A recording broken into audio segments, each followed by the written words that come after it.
You won't believe how this Ukrainian operation ends. But let's start at the beginning. At 3:47 a.m. on June 22, 2025, a Russian locomotive engineer went about his routine, completely unaware that his diesel-loaded train had been under silent surveillance for over an hour. Ukrainian special forces from the elite Kabul 9 unit, stationed 35 kilometers away, were tracking every thermal signature via encrypted Starlink feeds, preparing to turn 840 tons of diesel into a fiery spectacle, all with just $8,000 worth of modified hobby drones. These weren't off-the-shelf drones anymore.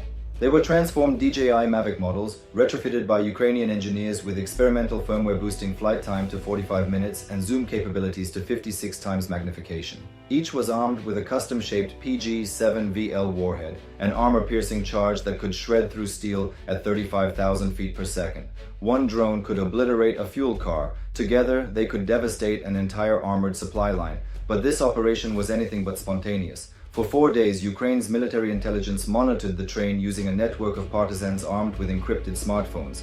They mapped its schedule from Rostov-on-Don, calculated average speeds, and pinpointed a 20-minute vulnerability window far from Russian air defense coverage.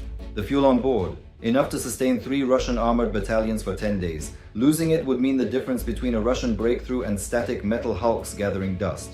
As the strike began, Russia's LIR-3 electronic warfare system kicked into action, flooding the region with radio frequency jamming, desperately trying to disrupt the drones. But Ukraine was ready. Their drones used advanced frequency hopping spread spectrum tech, jumping across frequencies 1,500 times per second, rendering Russian jammers almost useless. When jamming failed, the Russians turned to GPS spoofing. But the drones, guided by inertial navigation systems and Newton's laws of motion, flew true. To avoid radio interference entirely, Ukraine's drones relied on fiber-optic cable spools, 9-micron threads that transmitted uncompressed high-definition video and commands in real time. Invisible to Russian sensors, impossible to jam, but heavy, vulnerable, and traceable. Each mission left behind a thread of light.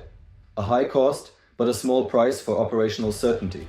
At 3:49 a.m., the first drone struck fuel car number 4, punching a hole through steel and igniting 70 tons of diesel into a blinding inferno visible for 20 kilometers. But the true carnage came from a Soviet-era design flaw. Interconnected ventilation systems meant to equalize pressure during loading now acted as fire highways. Within seconds, multiple cars ignited, and when the second drone approached, the Russians tried, and failed, to bring it down with assault rifles, shooting at a drone zigzagging at 160 kilometers per hour. As fires raged, hurricane-force thermal updrafts formed, throwing off drone trajectories and forcing split-second adjustments. One drone's cable snagged on a signal post, limiting its movement to 30 meters. Another battled battery degradation, wind shear, and sensor disruption caused by the massive firestorm. But Ukrainian pilots, operating in real time through fiber links, made daring choices, like steering burning drone wreckage into fuel spills or fighting turbulence to line up shots while flames consumed the landscape around them.